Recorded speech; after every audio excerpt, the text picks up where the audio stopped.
Perdido al sur del mundo, el archipiélago que forma las Islas Malvinas fue en 1982 testigo de una guerra impensada, en la que un país sin historial reciente en guerras enfrentaba a una de las potencias más grandes del mundo. Las batallas se llevaron en tierra, en el mar y en el aire. El mundo se llevó varias sorpresas, pero definitivamente la batalla aérea se llevó gran parte de las miradas. Las arriesgadas maniobras de la aviación argentina y los inéditos modos de ataque hicieron que luego de esta guerra los protocolos de defensa naval cambiaran para siempre. 1982 Malvinas, la guerra desde el aire. Por 150 años los reclamos se realizaron de forma pacífica y diplomática. Sin embargo, en 1982 Argentina decide recuperarlas por la fuerza. Como respuesta, Inglaterra hace zarpar a la flota más grande que enviara contra un objetivo desde la finalización de la Segunda Guerra Mundial. La Royal Navy y sus modernos Harrier enfrentarían a la aviación argentina y bombardearían objetivos terrestres en las islas. Estaba a punto de gestarse uno de los enfrentamientos más espectaculares de la aviación moderna. Los Sea Harrier y los Harrier GR-3 llegaban a la zona de conflicto con el objetivo de dominar la batalla aérea. La mayor ventaja de estos cazas es que despegan verticalmente gracias a sus toberas direccionables. A la enorme experiencia de los pilotos británicos en combates aire-aire, se sumaba que llegaban armados con el misil americano Sidewinder IM-9L, capaz de alcanzar a su blanco, aun siendo lanzado desde cualquier posición.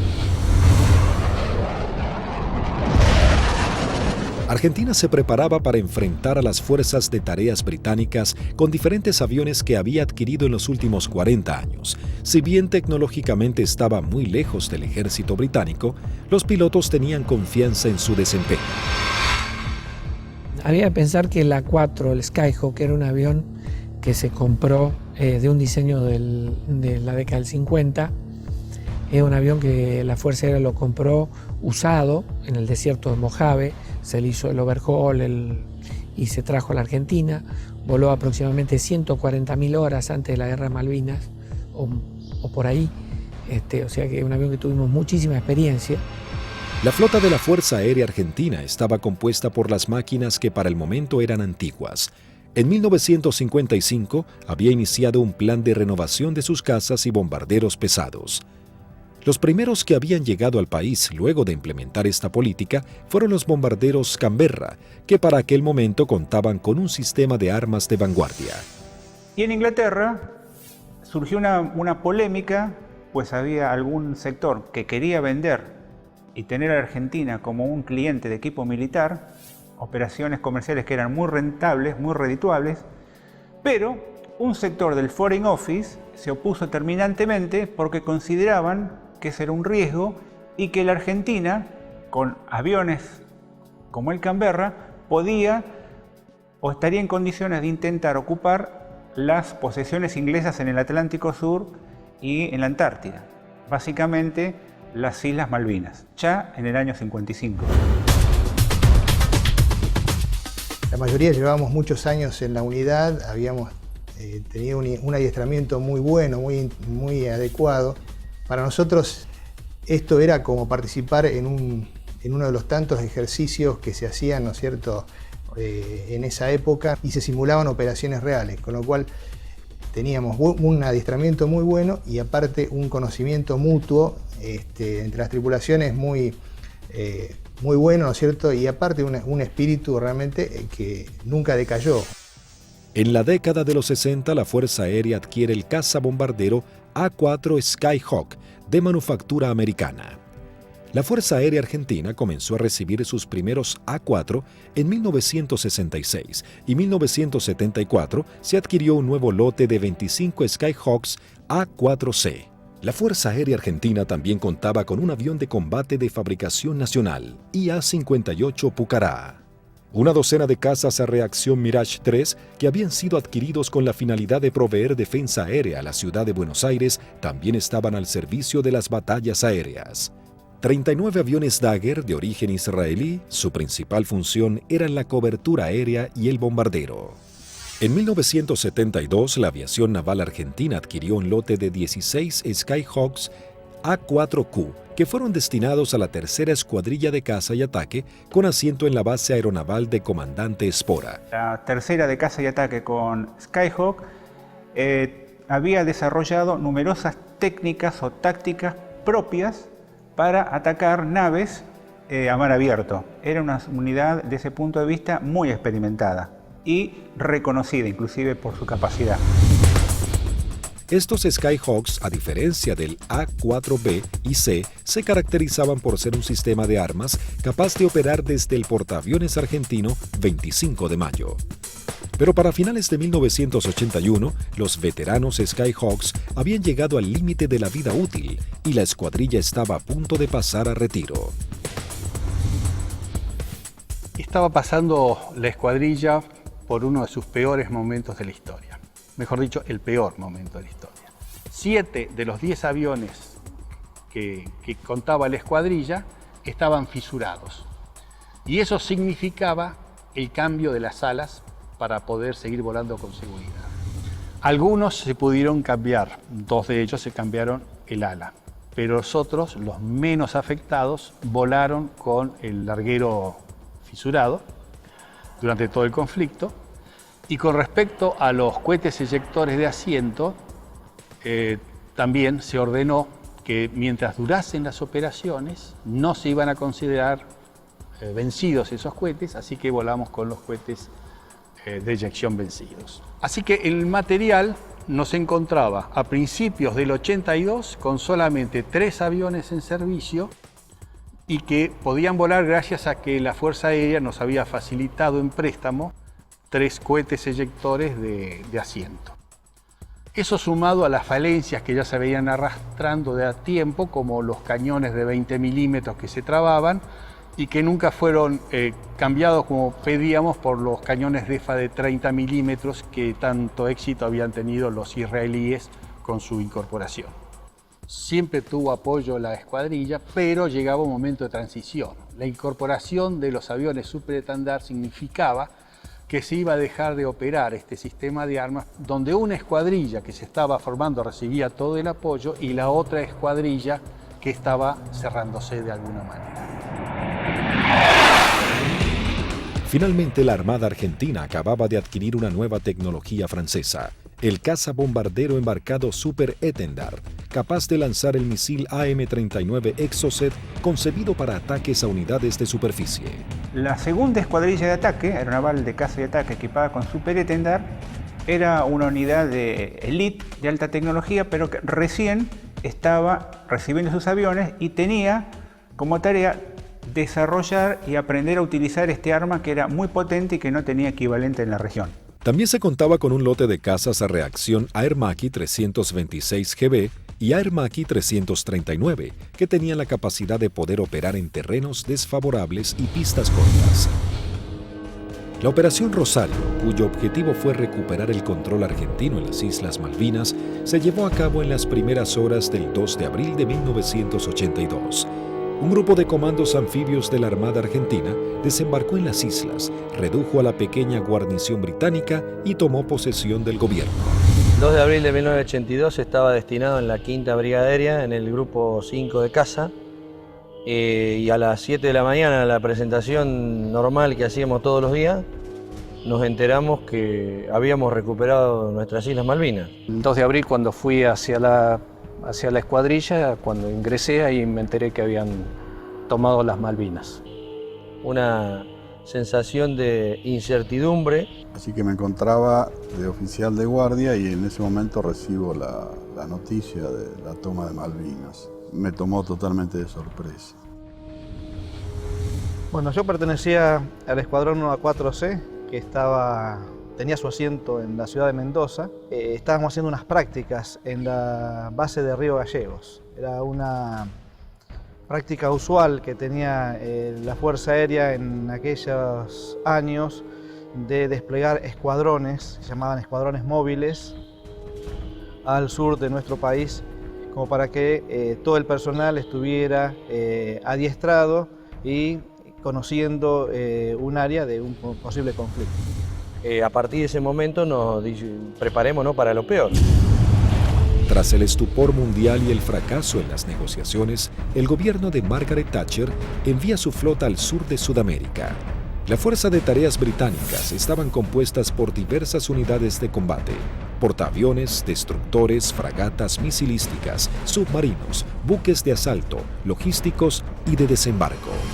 Sorprendentemente y ante la incrédula mirada del mundo entero, Argentina se preparaba para enfrentar militarmente a una de las potencias más grandes del planeta.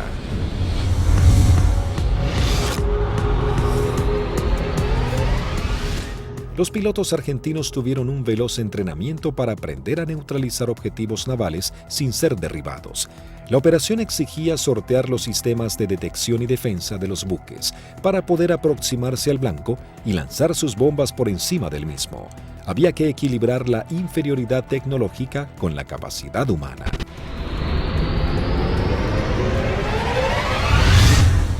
Empezamos a buscar la forma de suplir todas las deficiencias que en ese momento contaba el medio aéreo nuestro, que era la 4 Skyhawk. Y obviamente no teníamos contramedidas electrónicas para afectar tanto los radares como los lanzadores que poseían los británicos.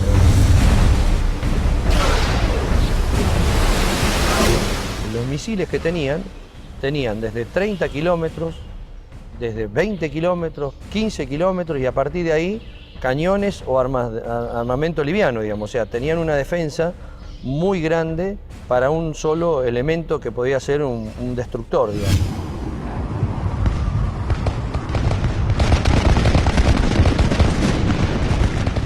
Entonces determinamos, con ayuda también de la Universidad del Sur, cuáles eran los niveles de vuelo que teníamos que realizar para poder volar bajo el lóbulo y no ser detectados por el radar. Eso nos dio a qué altura teníamos que estar en función de la distancia a donde podíamos encontrar el blanco. Y en la última parte, ya desde unos 50 kilómetros del blanco, teníamos que volar por debajo de los 15 metros, bastante pegados al agua, para no ser detectados por ese lóbulo. Dentro de los 20 kilómetros ya nos tomaba. Pero esa demora impedía que los sistemas de armas dirigidos por radar pudiesen apuntarnos con mayor anticipación y eso evitaba de alguna manera o demoraba la posibilidad de ser derribados. Los aviones debían volar a escasos metros del suelo, no más de 10 metros a velocidades que oscilaban entre los 900 y 1000 kilómetros por hora. La mayoría no poseía radares y las comunicaciones debían ser mínimas para evitar ser detectados. Las maniobras eran realmente arriesgadas, pero parecía ser la única forma de poder enfrentar a la moderna flota británica. El adiestramiento de vuelo rasante era complejo y arriesgado. En el mar no había ninguna referencia visual de la altura en que se encontraba. Los A4B y A4C no contaban con un radioaltímetro, instrumento fundamental que mide la altura en la que se encuentra el avión con respecto a la superficie del suelo. El instinto y el oficio pasaron a ser herramientas vitales para los pilotos. Durante la práctica le tratábamos de decir al guía que volara más bajo, hasta tanto perdiéramos la vista del horizonte mar y ya empezaba a entrar en el efecto suelo del mar, digamos, empezaba a cabalgar sobre la turbulencia que producía el aire, digamos, cerca del mar. El armamento que utilizaba la Fuerza Aérea estaba compuesto por diferentes bombas antiguas, paradójicamente de origen británico. Y nosotros usábamos una bomba inglesa, la NM65A1, de 1000 libras, una bomba del Avro Lincoln, inglesa, de demolición de manzanas, que la devolvimos con muchísimo cariño, y sin costo, como decía alguno. Paralelamente a los entrenamientos y mientras la flota británica se acercaba más y más, la Armada comenzaba una carrera contra el tiempo intentando de poner en servicio 8 de sus Skyhawks. También los técnicos buscaban poner en funcionamiento los escasos misiles Exocet que habían llegado al país antes del retiro francés. Hasta ese momento esta tecnología solo había sido probada en polígonos de tiro por sus fabricantes. nos dan la orden de la posibilidad de poner a punto el diálogo entre lo que era el sistema nuevo del superestándar con el misil M39. Cuando conectamos todo aquí en el país, el sistema no funcionaba porque eran un avión con un corazón de la época del 80 con las valijas de test que eran de la época del 70. Había ingenieros que se dedicaban a desglosar todo lo que era la parte matemática, cómo traspasar distintas informaciones, y algunas de las cosas también se hicieron por ensayo y error.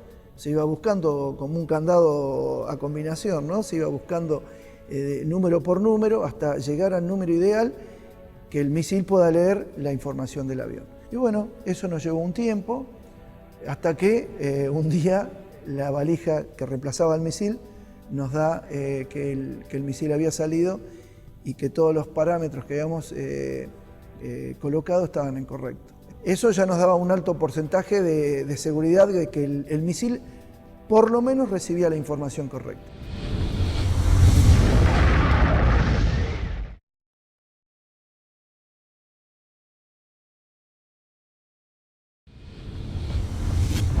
El 25 de abril, la flota británica llega a la zona y realiza sus primeras operaciones bombardeando las islas Georgias del Sur y retomando su control. 5 días después, el 1 de mayo, tiene lugar el inicio de los enfrentamientos en las Islas Malvinas y comienza la batalla aérea. 2 bombarderos Avro Vulcan británicos despegaron de las Islas Ascensión con la intención de dejar fuera de servicio la pista de Puerto Argentino. Al enterarse de la noticia en los aeródromos de Río Gallegos, Río Grande y San Julián, las secciones interceptoras se preparan para entrar en acción. 2 Dagger de la primera sección de Río Gallegos regresan al continente sin haber encontrado ningún objetivo. Una segunda sección de Dagger de la base de Río Grande es la primera en hacer contacto con aviones Harrier británicos. Al despegar hicieron contacto con el radar Malvinas, operado por la Fuerza Aérea Argentina. Con un alcance de 300 kilómetros a la redonda, se convertía en los ojos de los pilotos. A través de ellos podían saber qué aeronaves había en el teatro de operaciones.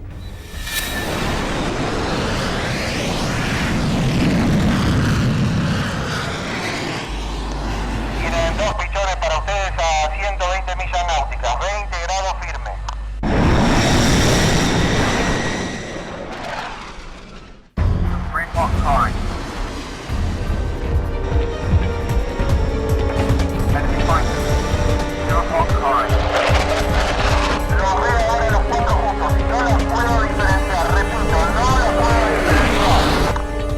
Los 4 interceptores comienzan a dar giros buscándose unos a otros, los argentinos con 22.000 pies y los Harrier 4.000 pies más abajo. Ahora los tienen a 9 millas de frente y a 1 milla al costado derecho.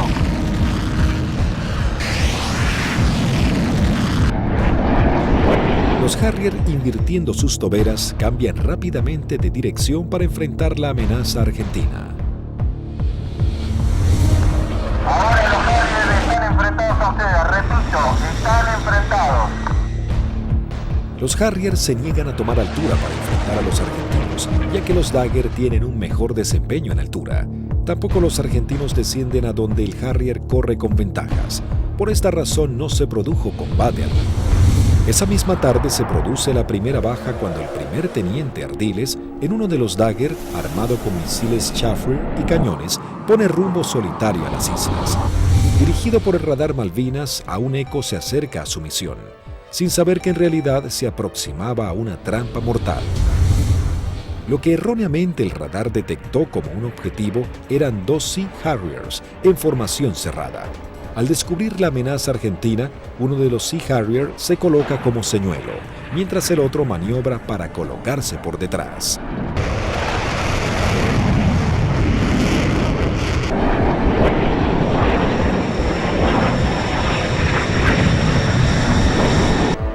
Ardiles se coloca en posición de disparo y lanza un misil Chaffir que es evadido por el piloto británico.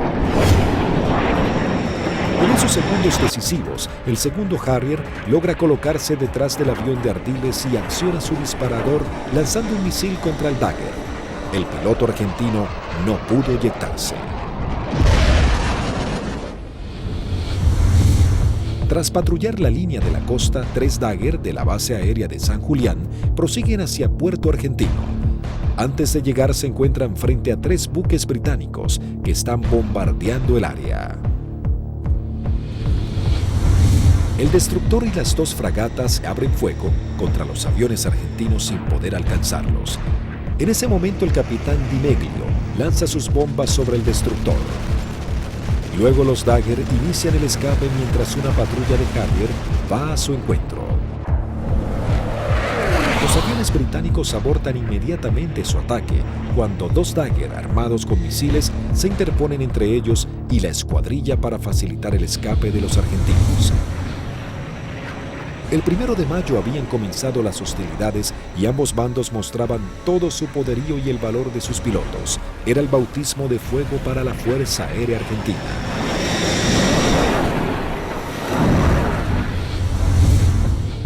La guerra aérea había comenzado con los primeros enfrentamientos. Los británicos entraban su base de operaciones en la isla Ascensión y desde los portaaviones Hermes e Invencible. El objetivo principal era inutilizar la pista de Puerto Argentino, así dificultar las comunicaciones entre la isla y el continente, comprometiendo las posibilidades de los pilotos argentinos. La pista fue desde ese momento uno de los blancos principales de los Vulcan y los Harriers británicos. La primera baja en la pista es el mismo 1 de mayo, cuando los Sea Harrier bombardean al Pucará del teniente Yukik, alcanzando a su piloto y gran parte del personal que trabaja en el lugar. Fue el primer contacto con la guerra en sí, digamos, ¿no es cierto? En definitiva, nosotros habíamos tenido ya el aviso que había sido atacado Puerto Argentino a eso de las 4 de la mañana, y a partir de ahí nosotros entramos a movilizarnos y tratar de sacar los aviones, porque la mayor debilidad era el momento de puesta en marcha. Es decir, uno estaba sentado y había gente que estaban apoyando en la puesta en marcha del avión, que también la inexperiencia por ahí, uno se pregunta por qué había tanta gente, pero todo con el ánimo de colaborar y que los tiempos para que saliera lo más rápido posible fuera corto.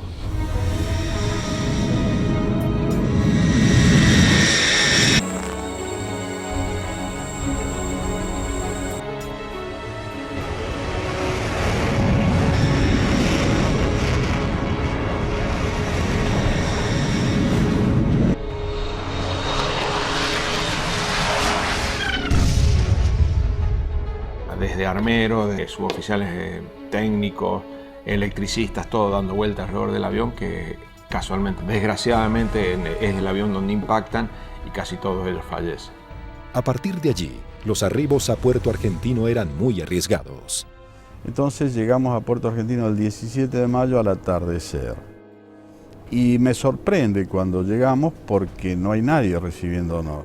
Aeropuerto fantasma, no había absolutamente nada. Veía el cráter, estaba lleno de esquirlas, y mientras estaba mirando eso, de pronto veo una camioneta que se empieza a acercar a la distancia de la cabecera opuesta. Para la camioneta, se baja un conscripto y me dice: corra jefe, que hay alarma roja. Y empezamos a sentir ruidos de turbinas y se aproximan 2 Harriers. Y habríamos hecho unos 30, 40 metros cuando miro a la derecha y explota una bomba en la cabecera 26, un poco más alejada, unos 100 metros de la cabecera 26. Los Harrier pasaban, hacían la PAC, la patrulla aérea de combate en San Carlos, y a la vuelta con una bomba en 1000 libras en el medio, tiraban la bomba y se volvían. O sea que la cantidad de alarmas rojas era muy abundante. El 2 de mayo, el submarino nuclear británico Conqueror hunde al crucero Ara General Belgrano. En la operación mueren 323 marinos argentinos. La guerra había comenzado de la manera más cruda para Argentina.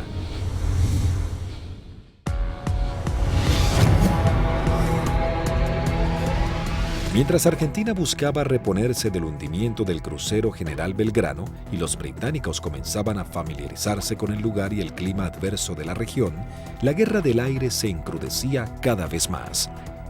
La Fuerza Aérea Argentina tenía el objetivo de diezmar lo antes posible a la flota británica y defender los objetivos en la isla que eran constantemente atacados. Los Harrier buscaban detener la acción de los pilotos argentinos y anular la comunicación entre el continente y Malvinas. La aviación naval contaba con que los servicios británicos de inteligencia habían descartado el uso del misil Exocet después de que el personal técnico francés se retirara de Argentina al inicio del conflicto. Por lo tanto, era una carta secreta con la que contaba Argentina. Tras semanas de arduas tareas, los técnicos navales logran hacer funcionar el misil. Para esto, los pilotos iban adiestrando en todo lo que era la parte operativa, ¿no? El lanzamiento del misil, el vuelo rasante, y nosotros trabajamos en la parte técnica. Una vez logradas las dos combinaciones, se le dio el ok que la escuadrilla estaba en condiciones de lanzar los misiles AM-39. El 4 de mayo, la aviación naval argentina pone a prueba por primera vez este sistema de armas.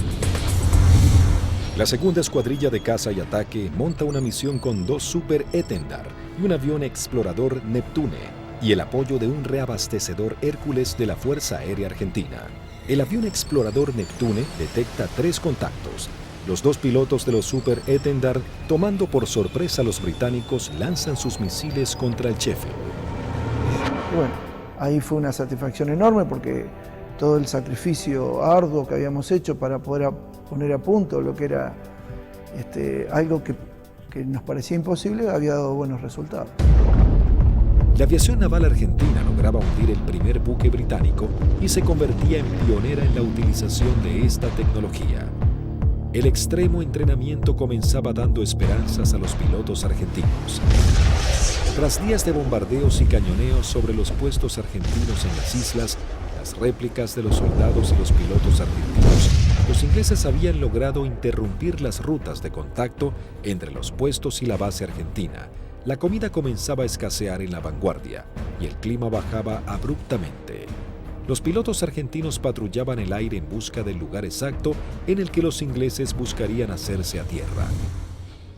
Y a partir de ese 1 de mayo, a través de todas las acciones que realizó el escuadrón y los escuadrones de otros sistemas de armas, se iba degradando tanto el material como el personal, íbamos perdiendo camaradas en forma permanente. Entonces es como que el cerco se iba estrechando cada vez más.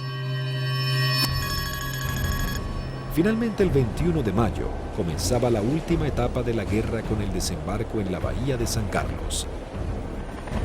Con la colaboración del comandante Ewing Southby Taylor, quien conocía el lugar por haber prestado servicios en Malvinas, el general Jeremy Moore había decidido que ese era el lugar ideal para su desembarco. Los primeros avances de las lanchas de desembarco habían sido positivos, el lugar no estaba minado y parecía que sería un arribo relativamente sencillo. Pero con las primeras luces de la mañana, el teniente primero Carlos Daniel Esteban visualiza uno de los barcos y da aviso. Una Hermaki 339 de la aviación naval realiza un vuelo de reconocimiento por la zona. Ni bien superé las primeras alturas, donde están las posiciones del batallón 5, ya comencé a observar acciones de combate. Había un helicóptero incendiándose, tropa de infantería desparramada corriendo por el campo y un helicóptero dándole apoyo. El aviador naval ingresa al estrecho de San Carlos, divisa un helicóptero en vuelo estacionario para alertar sobre posibles ataques aéreos. Me preparo para atacar ese helicóptero y ya me preparo para disparar. Observo todo el despliegue naval inglés sobre el establecimiento San Carlos. Rápidamente descubre que en el lugar había por lo menos media docena de buques ingleses. Con el piloto inglés nos alcanzamos a mirar. En ese momento recién él me ve. Kripa realiza un brusco giro a la izquierda, pasando a escasos metros del helicóptero. El helicóptero de la Fuerza de Tareas Británica alerta a los buques advirtiéndoles que un jet argentino va hacia ellos. Maniobrando su Hermaki, Kripa somete a su avión a varias G negativas, respondiendo de manera efectiva. Una vez que entro en la corrida de tiro, el buque comienza a tirarme. Yo con cañones y cohetes solamente podía producirle daños muy pequeños, entonces mi intención era tratar de dejarlo fuera de servicio al buque, es decir, atacar todo su sistema de radares, de radios, antenas. Volando en forma rasante se coloca en posición de disparo contra el primer buque que cruza frente a su mira de tiro.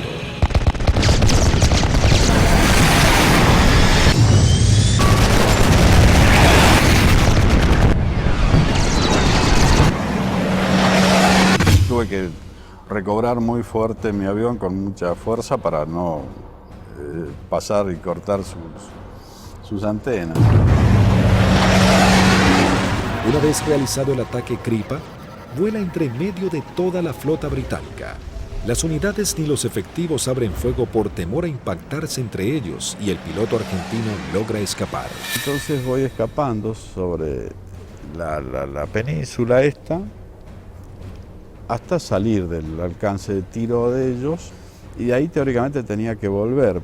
Pero pensaba que si volvía a Puerto Argentino y decía que había muchos buques, nadie iba a pensar que había la cantidad que yo había visto.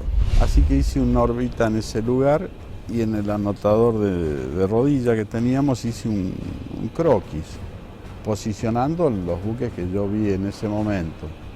Escuchamos que se aproximaba el Kripa con el avión. Yo cuando voy aproximándome pedí que fueran preparando armamento. Cortó motor y el avión seguía desplazándose cuando ya se había bajado y ahí comentó todo lo que había visto, muy a las apuradas obviamente. Me cargan en una camioneta y me llevan al comando a que yo pase la información que tenía.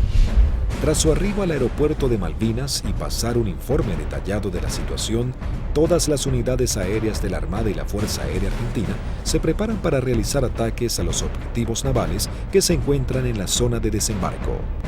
30 minutos después llegó el primer ataque del continente compuesto de una formación de 6 Dagger. El objetivo es el Antrim. Una de las bombas no estalla y queda alojada en la popa de la embarcación. Así logran dejarlo fuera de combate. En este ataque también es averiada la fragata Broadsword con disparos de cañón.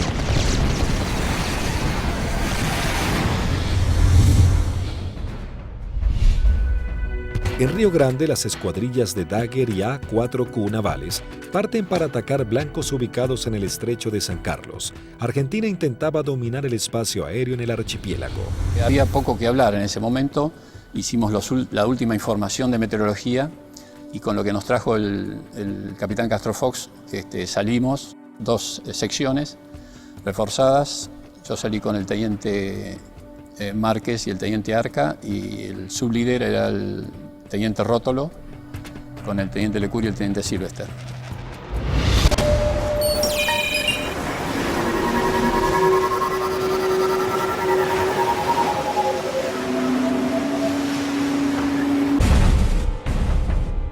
Tres Dagger logran atacar a la fragata Arden lanzándole sus bombas de 500 kilogramos.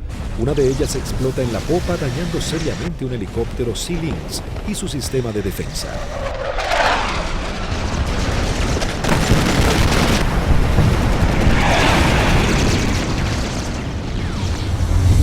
En ese instante, 3 A-4Q navales se aproximan en vuelo rasante a la bahía Ruiz Puente en búsqueda de algún blanco.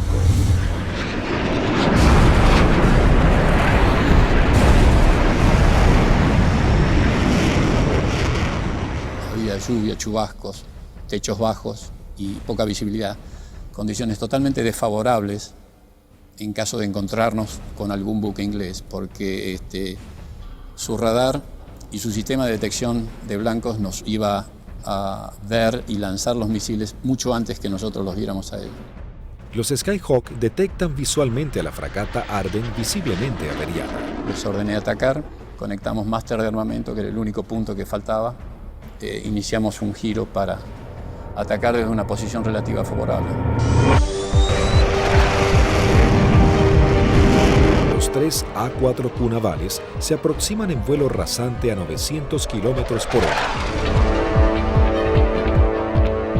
El teniente Márquez, quien vuela último, ve el impacto producido por una de las bombas de 250 kilogramos del capitán Alberto Filippi, que da de lleno en la popa, elevando una gran bola de humo y esquirlas.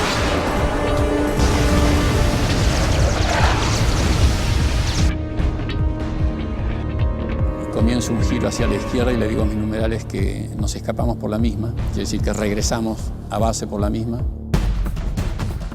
Dos Harrier que habían despegado del portaaviones Hermes para patrullar el área del sur del estrecho de San Carlos ven las explosiones sobre la popa de la fragata Arden e inmediatamente se lanzan en picada para prestar apoyo.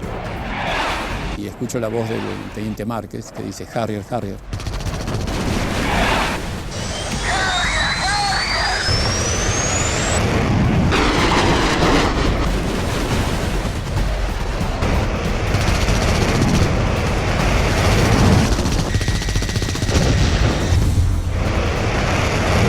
Mientras el otro Harrier va tras el A4Q del capitán Filippi y le lanza un misil Sidewinder.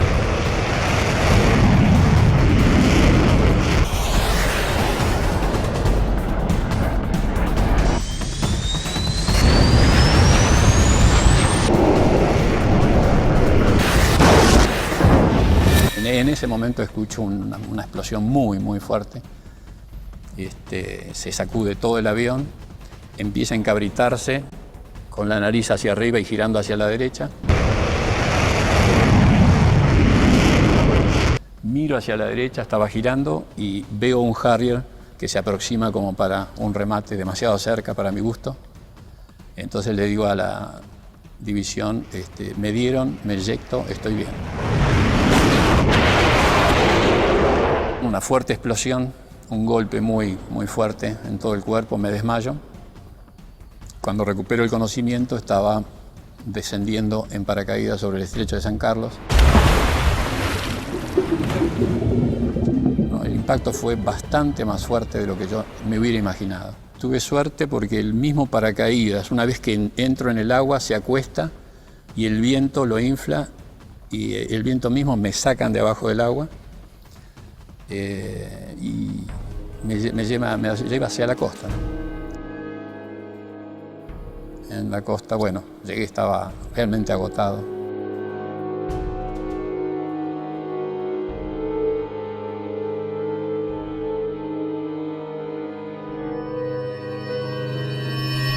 La fragata Arden, con daños de importancia, también es señalada como el blanco de la nueva escuadrilla que se acerca a la zona. Llegamos al borde de la bahía y vimos un destructor en el medio, una fragata para nosotros tipo 21 en el medio del canal, y esa fue la que señalé y esa fue la que atacamos. El teniente Rótolo dice a babor y vimos a lo que después supimos que era la Arden en el medio del canal, del estrecho. Y sobre eso giramos inmediatamente. Y ya pegado al agua practicamos un zigzagueo que hacíamos bastante violento a baja altura para evitar que los controles de tiro nos pudieran concentrar el tiro sobre nosotros.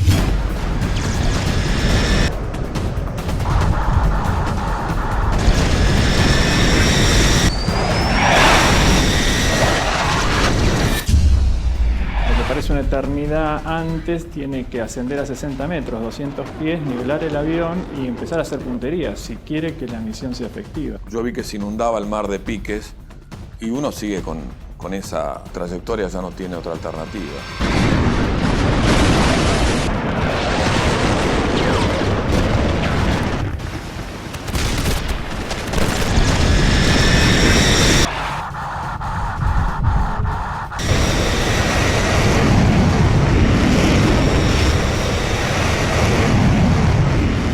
Yo vi el lanzamiento de teniente Rótolo, horquillando el blanco, 2 bombas antes, 2 bombas después, y sobre las columnas de sus explosiones, de la explosión de sus bombas, lancé yo las mías.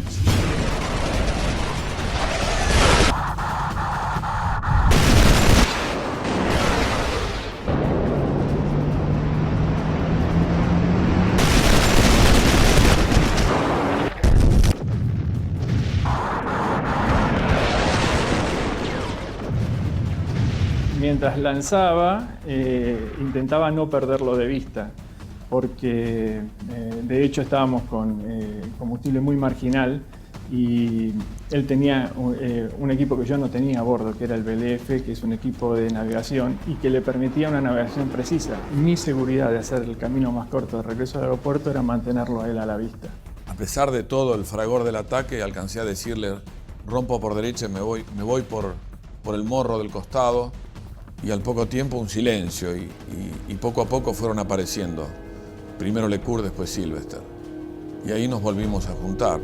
Por un lado teníamos la satisfacción del deber cumplido y por otro el sabor amargo de haber perdido, bueno, lo que las estadísticas dicen que se pierden en este tipo de ataque a unidades navales. El 50% de las unidades que salen normalmente no regresan.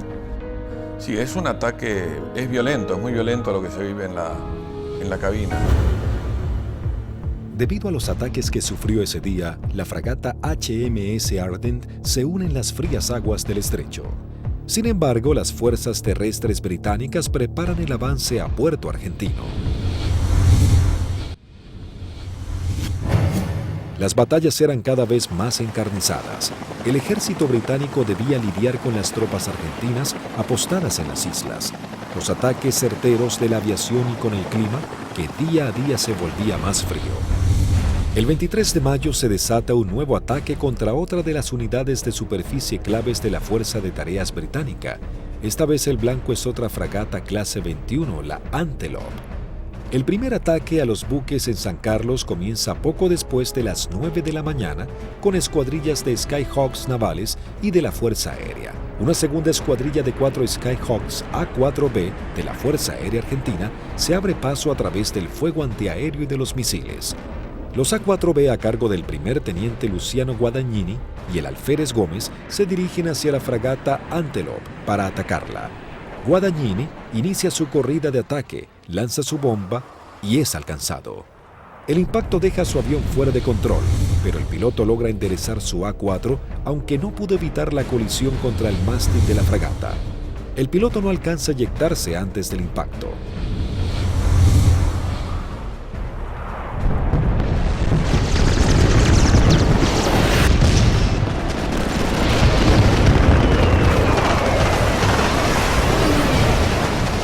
La bomba continuó su trayectoria y quedó alojada en la banda de estribor sin explotar. Tras la primera incursión, el ataque a la nave continúa con los A4Q navales, que se aproximan rápidamente en vuelo rasante por la isla Gran Malvina. Pude recorrer bien pegado al terreno en la isla Gran Malvinas y llegamos lo que vendría a ser el cordón muy bajo que hay, pero de unos 450 metros de altura.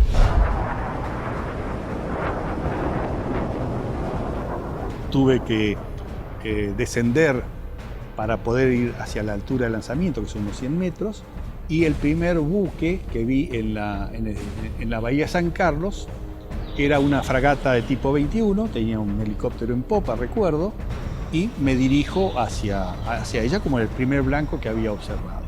La zona de operación estaba totalmente clara, con sol, despejado y el mar muy calmo.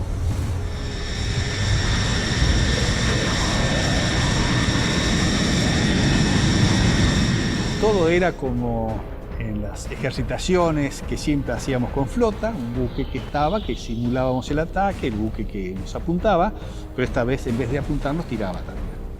Inmediatamente que entramos a la bahía, empezaron a tirar. Y tiraban ya de tierra, se veían los fogonazos, sobre todo de la derecha y del frente.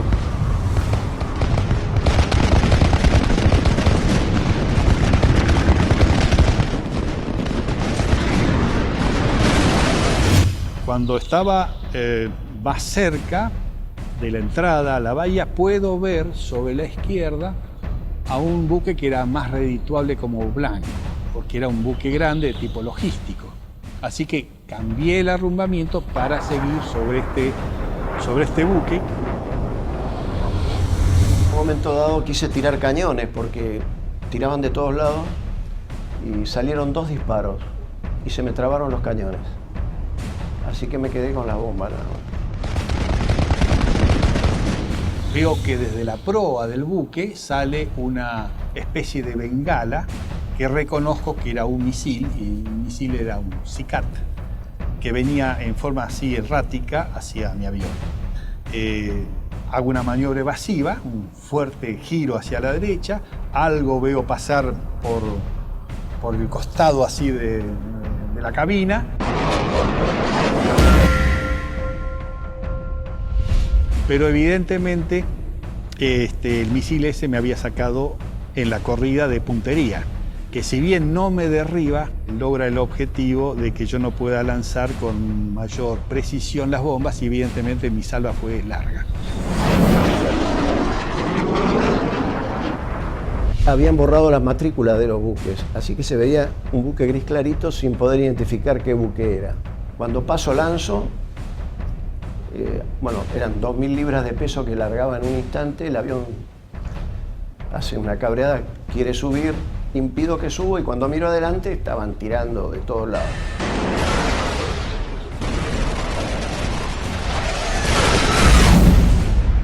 Cada uno debía completar su escape de la mejor manera. Como cuando estaba del otro lado digo yo, bueno, por donde yo vine no había nada, así que voy a volver por el mismo lugar. Me comunico en esos momentos con los otros dos pilotos que escucho en la frecuencia.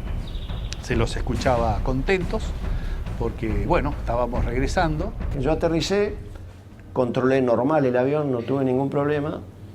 Cuando llego al extremo de pista, aterriza su bizarreta, pero él venía con las 2.000 libras de bombas, revienta una cubierta en el aterrizaje y se empieza a ir de pista. Y ahí se eyecta y, bueno, fue una eyección fallida.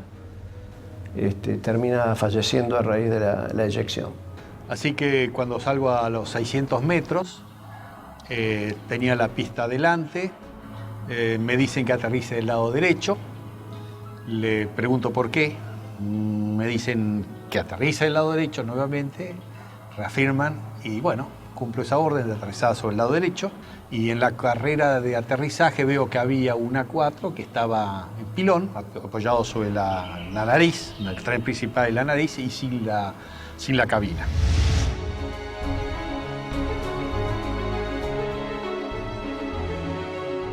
No sabíamos nada de los tres primeros y su bizarreta que acababa de morir en el aterrizaje. Aunque dañada severamente, la Antelope aún continúa a flote. Esa noche, mientras se intentaba desarmar una de las bombas, estalla. Automáticamente se produce un incendio masivo y la nave se hunde. Con los británicos en tierra, listos para marchar a Puerto Argentino, la aviación se esforzaba más y más para frustrar sus objetivos. Por las noches, los Canberra arrojan bombas pesadas para hostigar blancos en las áreas donde las tropas británicas poseen puntos fortificados de artillería, logística y puestos de mando. Se usó la táctica, digamos, del tiro a gran altura, pero auxiliado por el radar.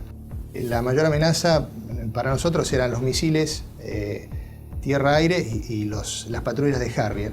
En la última oportunidad que tiramos sobre Monte Kent, el radar nos avisa de que se estaban acercando una patrulla de Harrier y nos fue dando las posiciones relativas, o sea, nos avisa que estaban a 25 millas, nosotros hacemos el tiro, realizamos la maniobra evasiva, a partir de allí le damos al avión la máxima velocidad posible, ¿no es cierto? Vemos que se acercan hasta 20 millas y luego empezamos a perder, digamos, a ganar distancia con respecto a los Harrier, con lo cual esa fue una amenaza concreta que no llegó a acercarse a la distancia de tiro.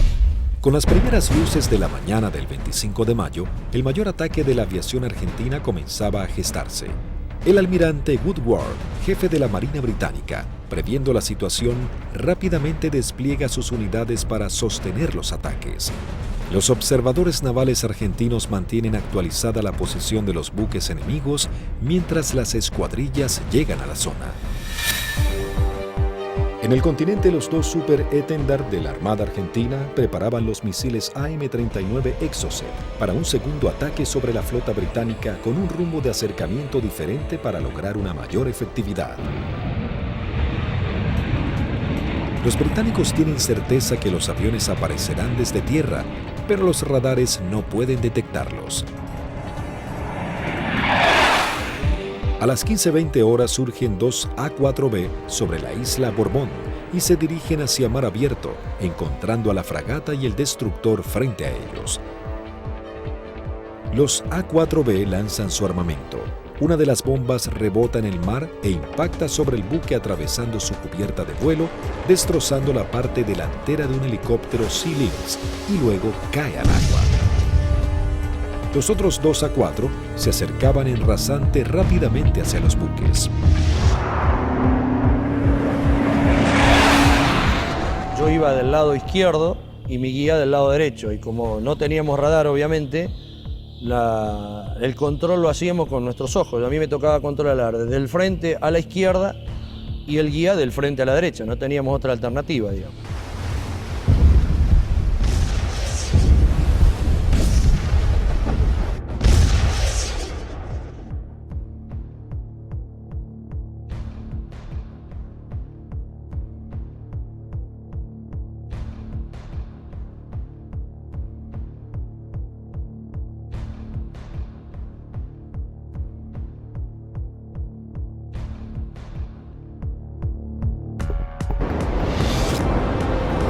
Inmediatamente el guía pone viraje brusco a la izquierda, dejando sin opción a Barrio Nuevo de tener que elevarse para esquivarlo entrando en el área de tiro del radar, que al estar en automático, inmediatamente lanza un misil Sea Dart. Escucho a la otra escuadrilla, Carballo, que dice el misil, el misil, el misil. Y Rinque, que venía atrás, le dice no se preocupe que va por otro lado.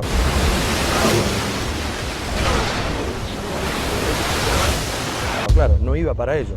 Salía hacia la derecha para nuestros aviones, digamos, y para mis aviones. El misil Sea Dart necesita un tiempo para nivelarse e ir tras su blanco. Como los aviones argentinos ya estaban muy cerca del blanco, lograron pasar por debajo sin que éste pueda derribarlos. Dije, bueno, ahora por tiempo no me va a alcanzar más, porque yo iba aproximadamente a 900, 950 kilómetros por hora, y el misil iba ya a 1.6, 1.8 de Mach, hasta que girara y todo, aproximadamente volaba, calculan alrededor de un minuto 10. No nos alcanzaba más, digamos.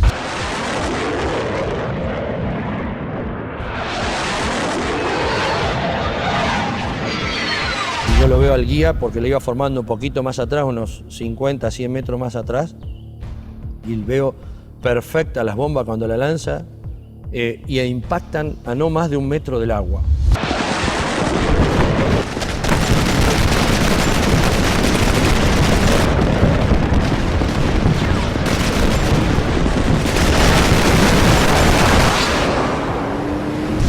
De inmediato se desata un incendio incontrolable, corte de las comunicaciones, electricidad y pérdida completa del control de la nave. Cuando aterrizamos en Río Gallegos, estaban columnas de mecánicos, los primeros 200, 300 metros con banderas saludándonos. Yo pensaba, mirá qué bien, estaban festejando el 25 de mayo, digo, contento que volvemos los 4 aviones, espectacular, bárbaro. Y cuando vamos a la plataforma para estacionar, vemos que hasta el jefe de escuadrón viene a recibirnos y algunos pilotos. Yo no entendía nada, y yo como era el último avión, yo no me preocupé. Y cuando bajo, el jefe de escuadrón me maltrató. ¿Qué hizo? ¿Qué hizo usted, Alfredo? Yo le digo, el avión está en servicio, le digo, puede volar, no lo rompí, no hice nada. Le digo, está bárbaro. No, pero ¿qué hizo? Y ya me agarra de la solapa, eso no me lo olvido más. Así de la campera, de lo que le quedaba del chaleco salvavidas, y le dice, ¿pero qué hizo, señor? No sé, me despeiné en el vuelo, le digo, estoy desilustrado, no tengo ni idea. No, ¿qué hizo? Acaban de hundir un buque en 20 minutos. 19 hombres sucumben inmediatamente en el ataque y se hunde 20 minutos después de ser alcanzada. Al mismo tiempo que los A4B de la Fuerza Aérea ponen rumbo al continente, un Hércules de la Fuerza Aérea Argentina reabastece al este de las Islas Malvinas a 2 Super Étendard de la aviación naval. Ellos ya están preparados para un nuevo ataque con misiles Exocet.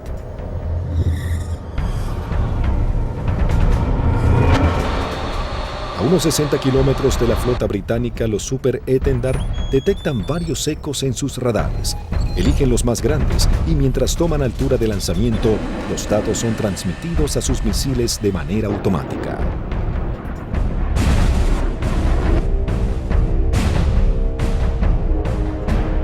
Una vez en vuelo, el misil es autónomo.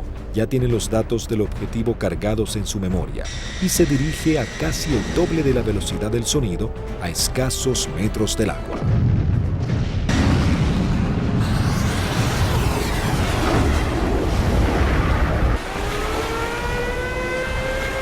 Nuevamente los británicos lanzan una alerta de combate. Los navíos ordenan despegar helicópteros con equipos para señuelos antimisil. Uno de los Exocet impacta en el buque e inmediatamente se desata un incendio que destruye elementos vitales para la operación anfibia que se desarrolla en San Carlos.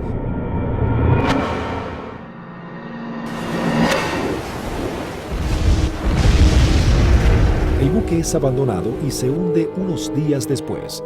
Si bien el daño infligido sobre la flota británica era considerable, cada vez la resistencia argentina estaba más doblegada en las islas. La guerra llegaba a su nivel más desesperante con las bajas temperaturas. Las tropas británicas se preparaban para avanzar por tierra. Sin embargo, los soldados argentinos apostados en las islas no cedían posiciones y los bombardeos aéreos azotaban a la flota británica. Las fuerzas argentinas, visiblemente cercadas en Darwin, resistían con el apoyo de la aviación. El 28 de mayo se proyectó atacar a las posiciones inglesas con los aviones IA-58 Pucará, que desde el 21 de mayo estaban asentados en Puerto Argentino. Conocíamos bastante la zona porque era la zona misma donde nosotros habíamos operado antes, es decir, a los alrededores de lo que habíamos utilizado como campo de aterrizaje nuestro, era la zona donde ya estaban los ingleses aproximándose hacia el pueblito donde estaba la base, digamos lo que quedaba de la base. Yo alcanzo a ver algo que se mueve, levanto y hago una ráfaga de cohetes, siento una voz en la frecuencia de mi radio que me dice desde tierra en Darwin, siga tirando que están ahí, siga tirando que están ahí. Y ahí empiezo a sentir dos disparos también que me empiezan a impactar en el avión.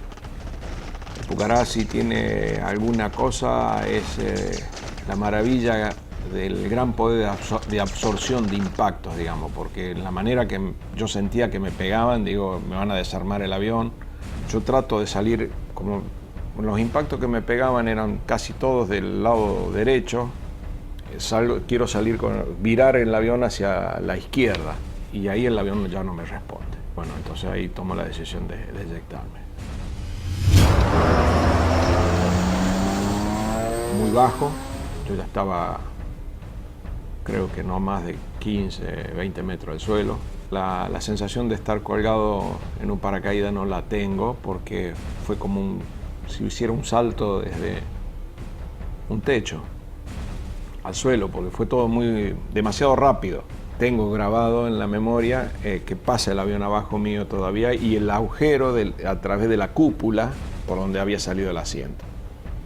Y todavía que le siguen tirando porque se ven trazantes que van hacia el avión. No vi si el paracaídas se abrió, no sé, no supe nada. Ya me encontré en el suelo y enredado intenté salir corriendo y ahí me enredo en los cordones del paracaídas, que caigo, me vuelvo a levantar y tratándome de sacarme el paracaídas y pues ahí ya me agarran dos ingleses, me apuntan y se me acabó la historia. Con las bajas temperaturas, los plazos eran cada vez más cortos y los ingleses buscaban generar un desenlace rápido. La Fuerza de Tareas Británica intenta cerrar su cerco sobre Puerto Argentino. Para lograr este cometido se organiza un desembarco anfibio apoyado de unidades navales en la zona de Puerto Fitzroy el 8 de junio. La Fuerza Aérea Argentina recibe la información del movimiento de dos buques de desembarco británicos. Rápidamente se preparan para lo que sería el día más negro de la flota. Se lanzan desde el continente dos escuadrillas de A-4B, dos de M5 Dagger, listas para el ataque a objetivos navales, y una tercera armada con cañones para diversión. La primera escuadrilla de A-4B divisa y bombardea el buque de desembarco Sir Galahad. También se bombardea la costa en donde los ingleses comenzaban a llegar.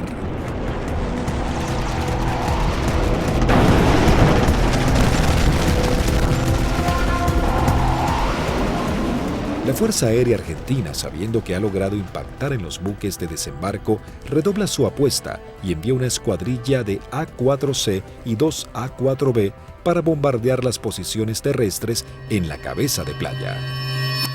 El día 8 de junio se me avisa por la mañana temprano de que, bueno, era uno de los seleccionados para que esa tarde, a través de un avión Learjet, pudiéramos volar hacia Mendoza y poder visitar a nuestras familias. Pero claro, antes de poder alcanzar esa meta había que realizar una misión, entonces todo cambia un poquito el ángulo de cómo uno está viendo esa misión. Por supuesto que nadie hablaba, ¿no? Todo en ese momento estaba muy consustanciado con sus cosas íntimas, recordando a la familia, bueno, recordando a algunos camaradas que también habían caído. Así que bueno, uno ya, ese es el último momento que uno tiene como para pensar en uno mismo y en pensar en sus familiares. Siempre nos despedíamos de los compañeros que se quedaban y el abrazo era interminable y como si fuera la última vez, ya que no éramos kamikaze como nos dijeron, sino que teníamos conciencia de los riesgos y que las chances siempre eran muy escasas para sobrevivir. Una característica que teníamos siempre en nuestra unidad es que el personal de mecánicos que preparaba nuestros aviones y armaba nuestros aviones se ponía siempre al costado de ambos lados de la pista, con banderas argentinas, con los trapos con que limpiaba el avión, con lo que tuviera, con la campera, como para saludarnos y darnos ánimo. A las 15 horas parten hacia las islas las primeras 2 escuadrillas de A-4B compuestas por 3 aviones cada una. Por diferentes inconvenientes, deben regresar 2 aeronaves al continente y debido a que solo un avión cuenta con el instrumento navegador, se juntaron todos quedando una formación de 4 Skyhawks. Previo abastecimiento, llegaron hasta las islas, donde descendieron a escasos metros del mar para no ser detectados. Aquí fue la primera complicación que observé. Al hacer control de combustible antes de entrar en la zona de combate, me di cuenta que había uno de los tanques externos que no me había transferido todo el combustible de ese tanque, con lo cual ya el combustible que tenía sabía que no me iba a alcanzar para regresar al continente. Pero como estábamos muy próximos a la zona del ataque, decidí continuar. La sección ingresa a la isla Soledad con una formación escalonada sorteando la variada geografía del lugar para evitar ser detectados por los radares. Los pilotos saben que no cuentan con el factor sorpresa y que serán recibidos con un intenso fuego antiaéreo. Realmente dantesco, a pesar de que ya teníamos todos experiencia de que nos tiraran, pero era dantesco ver la cantidad de proyectiles 20 milímetros, 30 milímetros, artillería antiaérea y misiles de diversos tipos. Los A4 sobrepasan las defensas aéreas y se dirigen rumbo a Bahía Agradable. En ese momento sucede algo inesperado para Sánchez. El numeral 4 lo sobrepasa, quedando él en 4º lugar. Inmediatamente yo traté de acelerar mi avión para volver a tomar la posición que yo tenía inicialmente en la formación. O sea, trataba de alcanzarlo a Vázquez pasándolo por la derecha. 2 Sea Harrier del Escuadrón 800 giran en círculos sobre Fitzroy. Uno de los pilotos ve aproximarse un avión en vuelo bajo desde el sudeste e inmediatamente le avisa a su compañero. En ese momento, no sé por qué razón, se me ocurrió darme vuelta a la izquierda de mi avión y mirar detrás del avión. Y lo que se veían eran impactos de proyectiles atrás de mi avión, inmediatamente en la cola, y se levantaban surtidores de aguas, varios piques detrás de mi avión. Sánchez, sin saber quién era su atacante, decide continuar con su maniobra para lograr colocarse tercero en la formación. Cuando está sobrepasando al alférez Vázquez, Bolsan, el líder, encuentra al lanchón de desembarco saliendo del seno Choi Seul. Cuando la ve, inmediatamente pone viraje y el resto de los aviones lo siguen, con lo cual los 3 aviones se me vinieron encima mío. Ninguno se había dado cuenta que yo venía tratando de ocupar mi posición, con lo cual los tuve que saltar por arriba, evitándolos, tomé altura, lo cual siempre era un riesgo porque evitábamos tomar altura en la zona del combate porque era un tiro al pato, decíamos, de cualquier avión o cualquier buque que anduviera en la zona. Ante la atónica mirada de los pilotos británicos, los 3 Skyhawks inician su corrida ataque hacia el lanchón. El numeral 2, teniente Juan Arraras, logra impactar de lleno la embarcación con sus bombas, ignorando la presencia de los aviones Sea Harrier.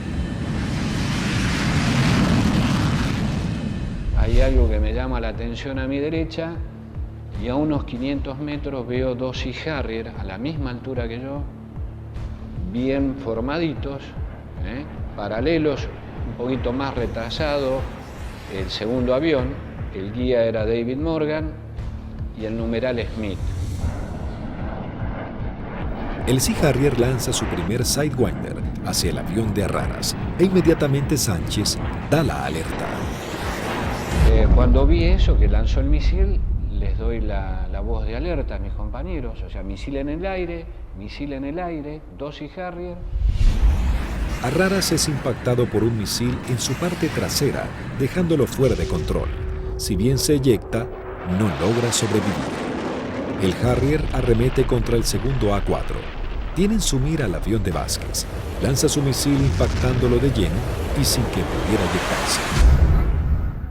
Realmente ese fue un momento choqueante, quedé muy choqueado porque el pensamiento era hace un instante, era un compañero mío, un amigo mío, un camarada mío, y que desapareciera de esa forma, o sea, me impactó mucho, ¿no? Sin perder tiempo, el Harrier, piloteado por David Morgan, continúa su ataque contra su próximo objetivo. Las maniobras evasivas del avión del primer teniente Bolson no logran evitar el misil. Su piloto tampoco logra sobrevivir a la explosión. Y al volver a entrar en conciencia, inmediatamente fui a buscar los 2 Sea Harrier, ya que yo estaba expuesto también a recibir un ataque. No los vi donde estaban últimamente, en la última posición. Se me ocurrió mirar para arriba y ahí es que veo un Sea Harrier que empieza a hacer, baja su nariz para iniciar el ataque a donde yo estaba en ese momento posicionado. Tras el ataque, el único A4 sobreviviente, en inferioridad de condiciones para entrar en combate, decide desprenderse de todo el peso extra y emprender un escape pegado al mar acompañado de maniobras evasivas. Estaba realmente muy estresado, muy choqueado, con lo cual había cosas que estaba descuidando, entre ellas el combustible. Cuando me di cuenta, realmente no me alcanzaba para llegar, excepto a Puerto Argentino, no llegaba a ningún lado. Lo primero que hice fue tomar altura, independientemente de que anduvieran los Sea Harrier, ya no importaba mucho. Moría de una forma o iba a morir de la otra, así que... Sánchez toma altura y reduce su potencia de motor a fin de economizar el gasto de combustible, aunque queda expuesto a cualquier tipo de ataque. Mientras tanto, la sección de A4C entraba en la zona de combate atacando el personal que desembarcaba en la costa de Bahía Agradable. Ahí nos encontramos con los barcos humeando, muy próximos a la playa, y un enjambre de hombres que estaba desembarcando y que iba trasladando todos los pertrechos hacia la playa.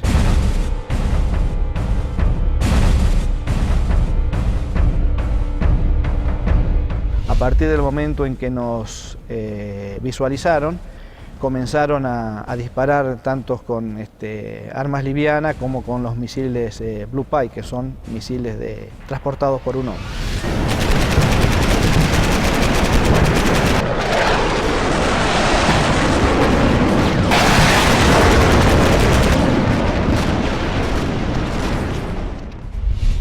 Tuve la oportunidad de esquivar 2, girando un poco el avión y poniendo pedal, tratando de evitar. Pasaron algunos por arriba y algunos por abajo.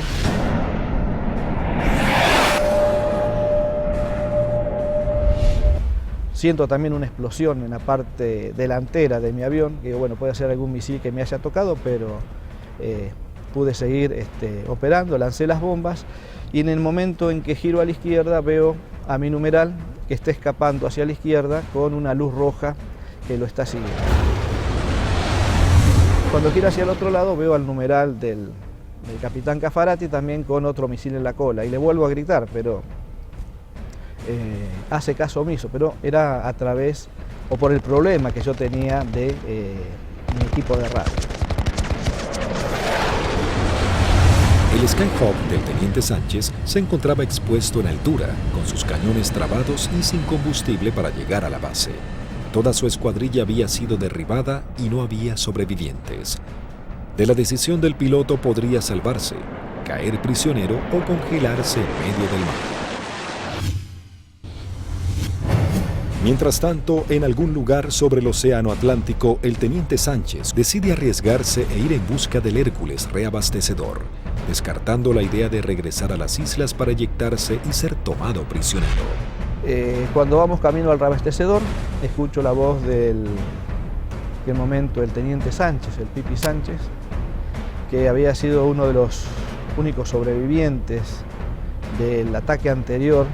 Tenía una última oportunidad si el reabastecedor, el avión Hércules, se había quedado en la zona, me quedaba una chance más. Con lo cual le hice el llamado en la frecuencia de reabastecimiento, me contestó. Las comunicaciones eran dramáticas porque yo estaba desesperado. Así que le pedí por favor que si me podía ayudar, necesitaba reunirme con él y que me diera combustible. Él me daba indicaciones de posiciones geográficas, pero yo al no tener mi equipo de a bordo, porque solamente algunos aviones lo transportaban, no tenía forma de ubicarlo geográficamente. Escuchar la voz de él en forma casi desesperada, llamando al avión Hércules reabastecedor para que lo pudiera alcanzar. La tripulación era el vicecomoro Cano y el capitán Rubik. Realmente, si le debo la vida a alguien es a ellos. Siempre digo que son mis segundos padres. La situación era que la última vez que vi el indicador de combustible no me quedaban más de 400 litros, que prácticamente no da para nada, realmente no daba para nada. Con lo cual dejé de verlo porque lo único que hacía era producirme más estrés por no estar acoplado al Hércules. La tripulación del Hércules, en un gesto heroico, se aproxima bastante a las islas y le da la tranquilidad de decirle, quédate tranquilo, pibe, que ya estamos yendo para allá.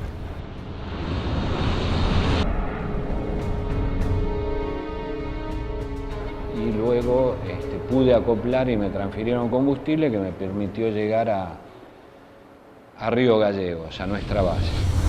En el regreso, el brigadier Paredi observa que su indicador del nivel de aceite de su avión comienza a fluctuar.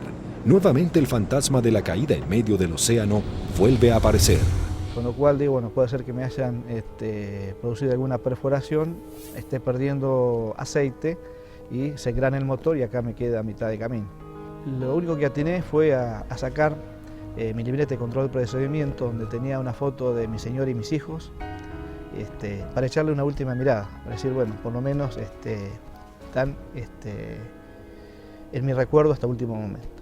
Afortunadamente el indicador, después de eso, no sé si fue mi familia o Dios que me dio una mano, esto se acomodó y pudimos llegar con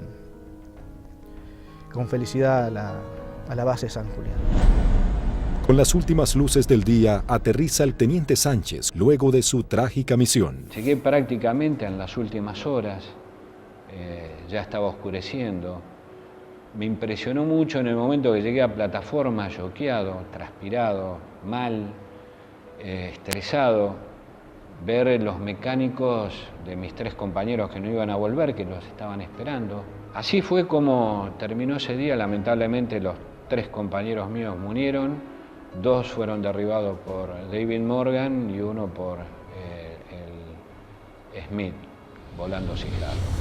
Habían logrado detener un desembarco clave para las fuerzas de tareas británicas, las misiones cada vez más peligrosas y dejaban en claro el poderío de la aviación argentina.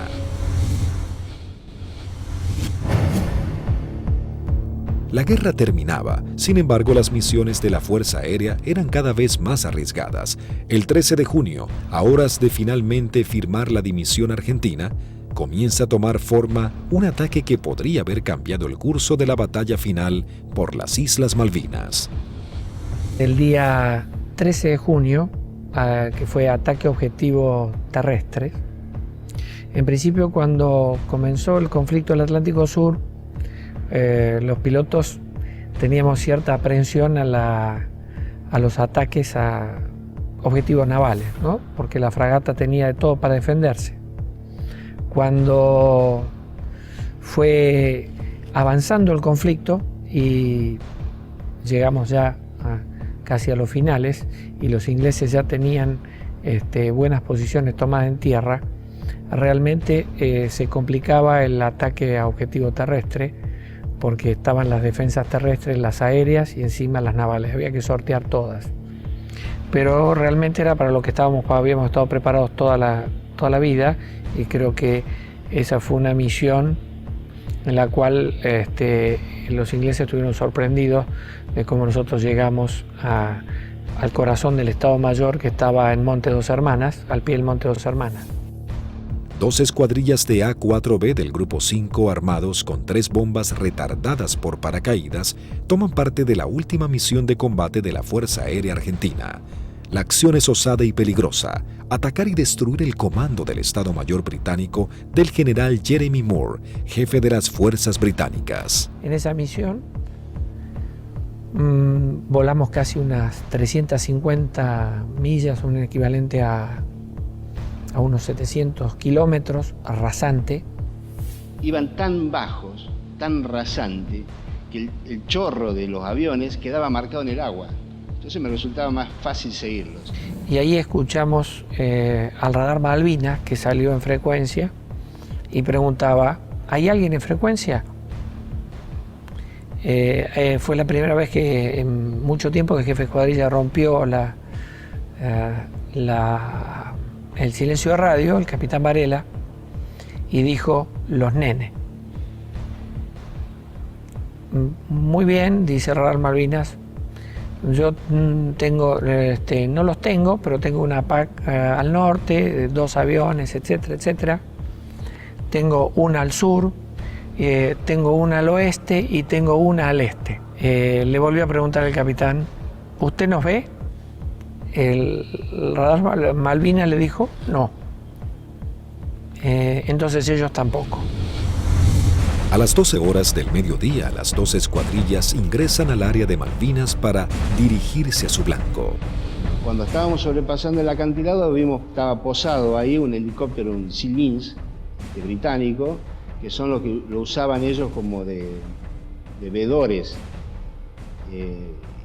Y yo pienso que ese helicóptero informó la posición nuestra, informó la entrada nuestra a la isla. Inmediatamente de eso, el radar Malvinas empezó a dirigir al aire, dar todos los movimientos a las PAC. Todas las PAC iban concentrándose hacia el lugar de nuestra ruta. Los A-4B toman vuelo rasante máximo, en formación cerrada, pegándose contra el terreno para evadirse de los Harrier que venían a derribarlos. El jefe de escuadrilla observó un soldado inglés con su casco y su fusil que subía una colina y lo encontró de frente al avión. Evidentemente estábamos volando muy bajo.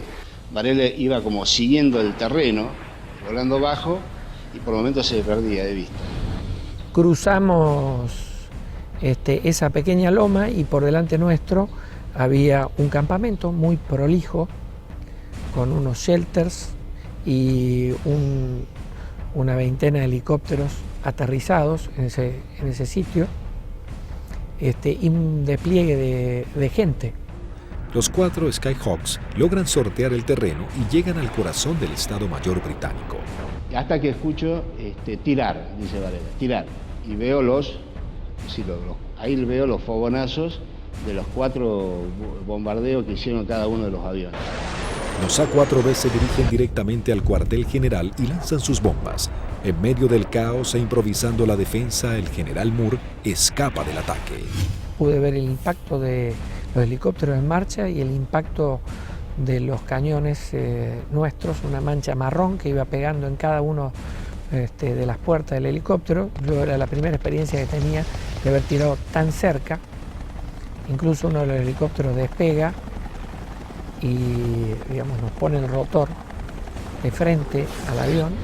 La segunda escuadrilla, al mando del teniente Cepeda, entra en acción realizando un segundo ataque sobre los cuarteles de Muro. Cuando yo veo ese escenario, ordeno a mi escuadrilla tirar en ese lugar, ya sobrepasado el ataque de Varela, más adelante. Tiramos las bombas y bueno, vamos a salir. Yo salgo, sigo la línea de vuelo y venía un helicóptero, un Siquín, cruzando de mi derecha a izquierda. Y empecé a disparar a ojo, pero como la munición es trazante, me quedaba marcado por dónde iba la munición, entonces yo veía y movía el comando como para que barrerlo al helicóptero con la munición.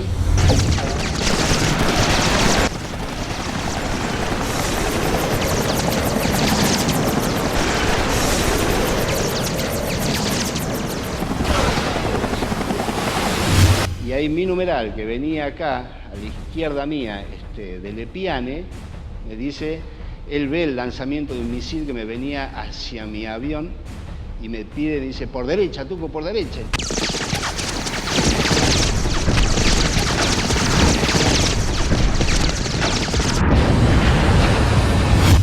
Decidimos salir en forma individual, atravesando las islas, con regreso al continente, por a San Julián. Los A4B emprenden su regreso al continente volando rasante. Algunos de ellos con averías deben ascender para economizar combustible. Las situaciones individuales de los pilotos se vuelven complejas. Utilizo mi avión y veo a mi derecha, abajo a mi derecha, una sombra de un avión, de un perfil de un avión. Entonces, uy, es un Harrier. Me viene siguiendo un Harrier. Entonces ahí empiezo a hacer maniobras evasivas de viraje de máxima performance, de mucha G, tanto para izquierda como para derecha. Izquierda para derecha. Y cada vez que nivelaba el avión, veía, estaba la sombra. Digo, pero este Cristo no se va. Digo, ¿cómo hago para sacármelo de encima? Miraba por el espejo, miraba por el otro espejo, miraba para atrás, parecía una lechuza, daba la vuelta a la cabeza así, miraba por un lado, miraba por el otro y estaba la sombra ahí. Era mi avión, era la sombra de mi avión. Empecé como a tranquilizarme, yo mismo me hablaba, me decía, tranquilízate Tuco, porque así no podés seguir, no podés, estaba muy nervioso, estaba como que por el momento temblaba, no sé, una sensación muy rara de ese momento vivido ahí. El numeral 2 de la escuadrilla que nos seguía empezó a perder combustible, notar que perdía combustible en forma muy grande, ese fue el alférez de Lepiane. Otro momento terrible de esa misión, cuando el piano me pregunta si qué hacía.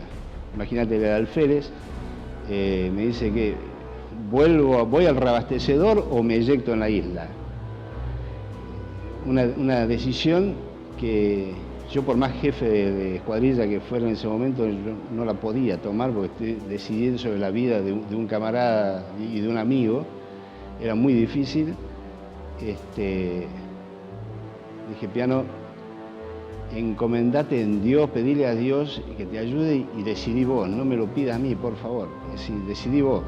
Ya sabíamos que como estaba y con las transmisiones que recibíamos no volvía al continente, entonces le pedimos al reabastecedor que lo fuera a buscar. Él veía que a medida que se iba buscando a la coordenada donde nos canta, donde estaba el reabastecedor, él veía su indicador de combustible bajar más, me decía, tengo 500, tengo 300, tengo 200, yo decía, no llega a nada, no te busca nadie, no te rescata nadie, en medio del Atlántico no te rescata nadie. El comandante del Hércules, vicecomodoro Lee 30, escuchando los pedidos de Lepiane, decide ir hacia él aún sabiendo que puede ser derribado por misiles británicos. Ahí en ese momento el piano lo ve al Hércules, él estaba arriba del Hércules y hace el viraje y se le tira al Hércules. Pensá que era un alférez, tenía muy pocas horas de vuelo. Y creo que debe haber sido el tercer reabastecimiento de él.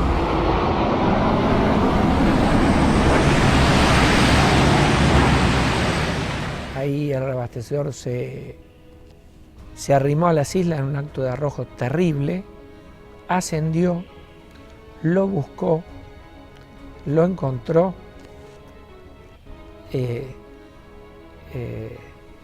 reabastecieron con una pérdida de combustible muy importante en el plano, tenía un agujero que atravesaba el plano completo, o sea que todo lo que le daban, parte iba al motor y el resto iba fuera del avión, y regresamos todos sanos y salvos al continente.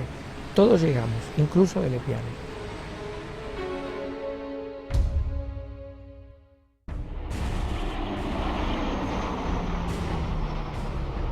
Ese fue un factor importantísimo en el desarrollo de la guerra, el tema del reabastecimiento. Nosotros estábamos muy compenetrados y nos entendíamos muy bien con los pilotos, las tripulaciones de Hércules, y fue uno de los secretos mejor guardados de la guerra y en la cual le dio la posibilidad de éxito a muchas misiones de la Fuerza, fue que los ingleses nunca pudieron encontrar dónde hacíamos los reabastecimientos. Buscaron por todos lados, nunca encontraron un Hércules haciendo reabastecimiento. Las misiones extremadamente peligrosas en las que se embarcaban los pilotos eran los últimos actos heroicos de una guerra que ya llegaba a su fin. El 14 de junio de 1982, las tropas británicas finalmente ingresan en Puerto Argentino y se firma la rendición argentina. El general Mario Benjamín Menéndez, jefe de las guarniciones argentinas en las islas, le informa a su par británico que solo puede responder por sus unidades en Malvinas. El general Moore insiste en la necesidad imprescindible de interrumpir las acciones y Menéndez le reitera su falta de control sobre la Fuerza Aérea y la aviación naval, pero le garantiza que no efectuará ningún pedido de misiones. Moore comenta sus experiencias en San Carlos y Monte Kent, donde noche a noche eran bombardeados por los Canberra, y agrega que el día anterior había salvado su vida por un minuto al ser atacados por aviones A-4B. El conflicto deja a los británicos con su flota desmantelada y no es posible proseguir con las operaciones navales. En ese momento, si alguien le pone un valor en números, y un avión que no valía más de $50.000, y una fragata CL-42 valía $550 millones puesta en el puerto. O sea que si uno hace números, realmente no resiste mucho análisis.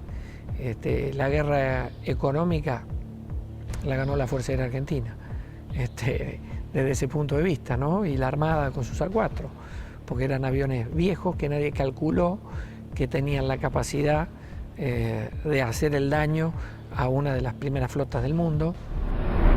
Bueno, creo que hicimos bien los deberes. Hicimos aquello para lo cual estábamos adiestrados y creo que lo hicimos bien.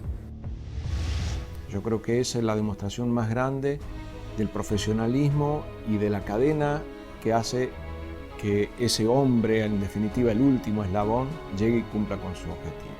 Pero hay un montón de gente atrás y que todos han demostrado ampliamente su valía y convencimiento por la fuerza y en definitiva por la nación. Lo realmente importante es el vínculo que uno genera con el camarada que va a entrar en combate junto a uno, que va a arriesgar su vida con uno y del cual va a depender de mí y yo voy a depender de él. Son los que nos permitieron trabajar como un grupo realmente integrado y yo particularmente me siento orgulloso de haber pertenecido a los halcones navales. El escuadrón, a pesar de que tuvimos muchas bajas, tuvo el espíritu y las ganas de seguir combatiendo y defender algo que era nuestro. Muy poca gente valora realmente lo que hizo un piloto arriba de un avión en la desventaja que se volaba. Se dice siempre que si querés saber cómo te fue en la guerra, preguntale a tu enemigo. A mí los que más me han demostrado afecto, reconocimiento, el aprecio por lo que hicimos en Malvinas fueron los ingleses, que no respetan absolutamente a nadie. Cuando de defender sus intereses nacionales estamos hablando, como es el caso nuestro.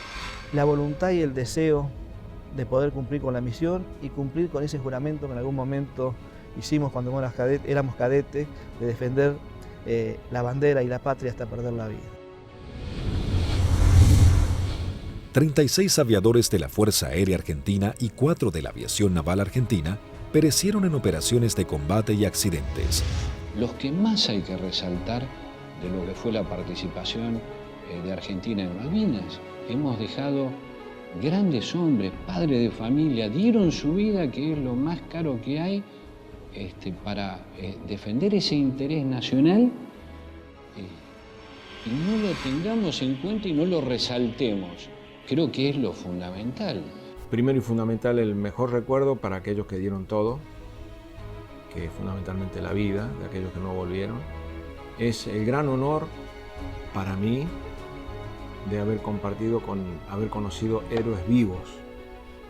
Eso yo creo que es el mayor honor que he tenido, que me ha permitido la vida. Un joven típico, entusiasmado y comprometido con amor a la patria. La verdad que, como lo dicen a veces en las historias, bueno, ese era Márquez. Lo tenía todo, generoso, bondadoso, valiente. Y bueno, y le tocó este combate que lo hizo con mucha dignidad. La verdad que para nosotros es un símbolo en la escuadrilla. Márquez era subordinado mío en operaciones, así que era un excelente amigo y un gran profesional. A él le tocó quedarse como custodiando nuestra soberanía.